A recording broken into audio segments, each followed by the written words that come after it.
Okay, so due to popular demand, I will be making a video for chapter 7.5.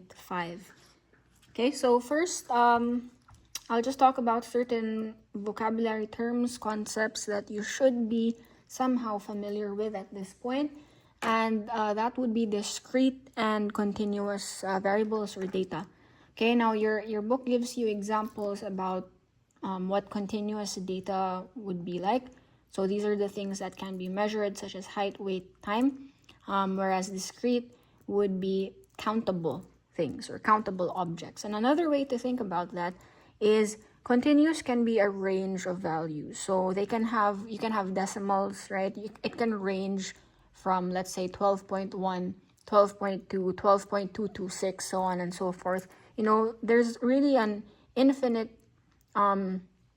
number of units that you can include in your answer, right? Whereas if something is discrete, you have a very fixed amount. They're countable. So for example, if I'm looking at the number of students in the classroom, okay, I can say that there are 10 students, but it doesn't really make sense to say that there are 10.25 students in the room. Okay, so that's for discrete. Okay, you can count it using whole numbers, integers, if you will. Whereas continuous, it's more of like it's within a, what's the word? It's a range. It can cover different values and the units.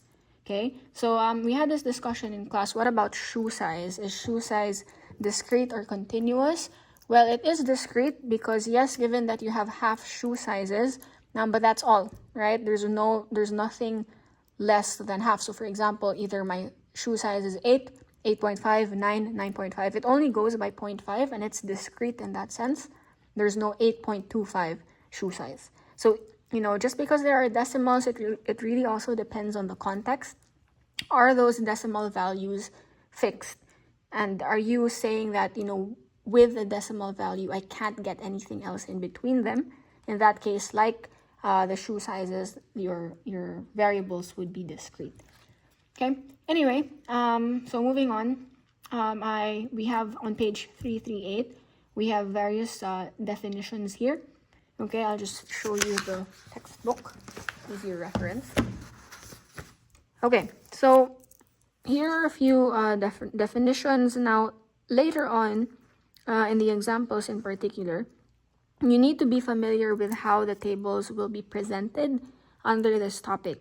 Okay, so in this particular example, the range or the values that you will be looking at would be 0 to 4. Okay, and if you take note of the notation, sometimes it's confusing, but really all this is saying is it's a probability, okay, of your, the capital one of your variable is just the way I remember it. Okay, and you'll see that in examples later on. It's just a standard notation, a standard way of presenting your data whenever you have a probability distribution. Okay, so if you notice, just look at the pattern here to better remember how this works.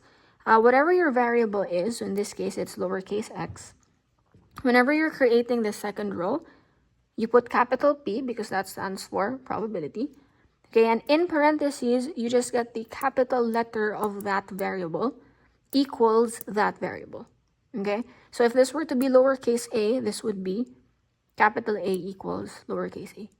Okay, it's just honestly the easiest way to just remember that so that you can put the right notation.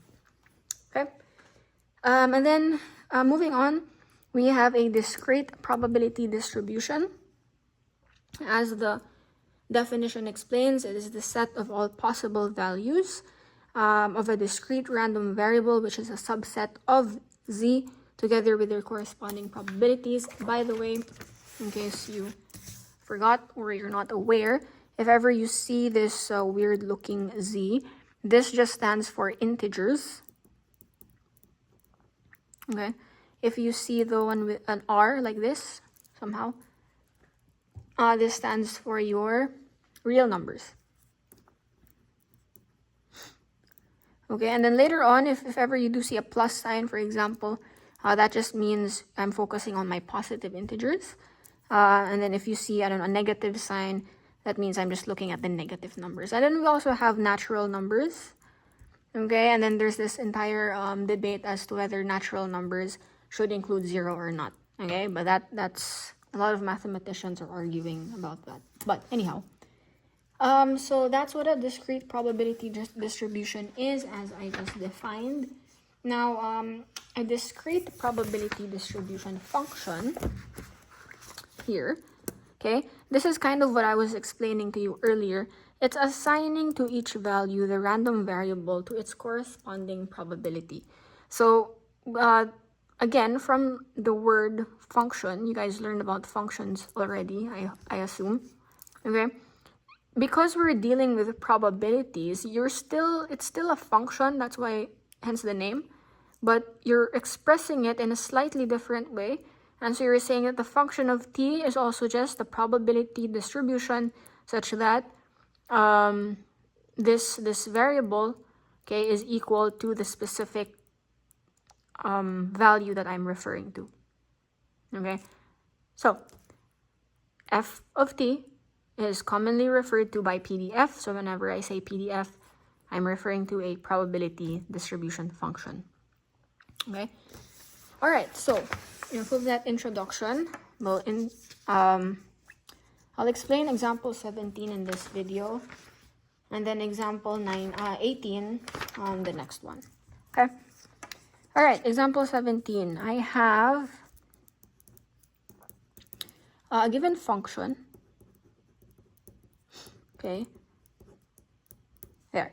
This is the function, the main function I'm dealing with. The other part of this question, it's just giving us various conditions. Number one, t is an element of z, meaning the values of t, the values that t will take, should be an integer.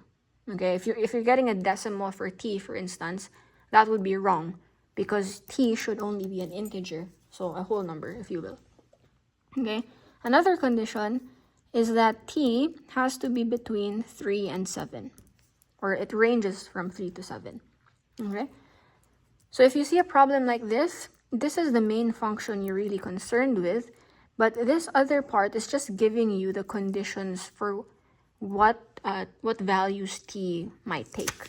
Okay, so we have to show that this function indeed defines a probability distribution by constructing a table of values. So to do that, okay, I will identify first what variable am I dealing with, and lowercase t it is because that's exactly what your function is based on, and that's also the variable in the function provided.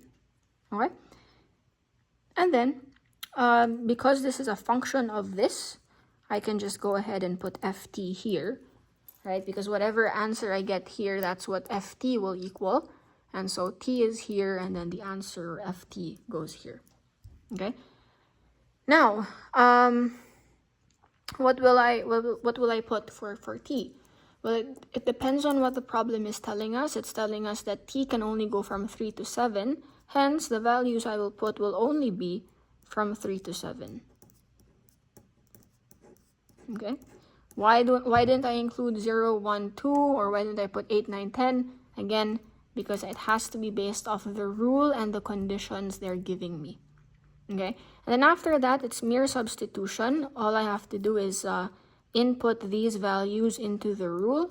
Okay, so if this is 3, 3 goes here. So 3 minus 2 is 1 over 15. Hence, I put 1 over 15 here. Okay, 4 goes into my rule. 4 minus 2 is 2 over 15. So I put 2 over 15 here. And then same goes for the rest. You can just verify on your own. Okay. And here, this is my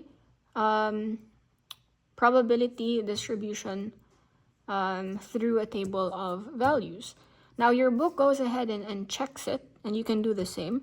To check whether what you have is more or less correct, all you need to do is add these numbers. Okay, add them. And you have to see whether they equal 1. If they equal 1, then you're probably doing the right thing. Okay, if you add all of this, Notice that this equals 15 over 15, which is indeed 1. Therefore, you can conclude that the function given indeed defines a probability distribution. I'm not going to write the whole thing, but I just said it. Make sure that you are indeed writing it out if needed. Okay. Now for letter B, it's basically just transforming this table into a bar graph.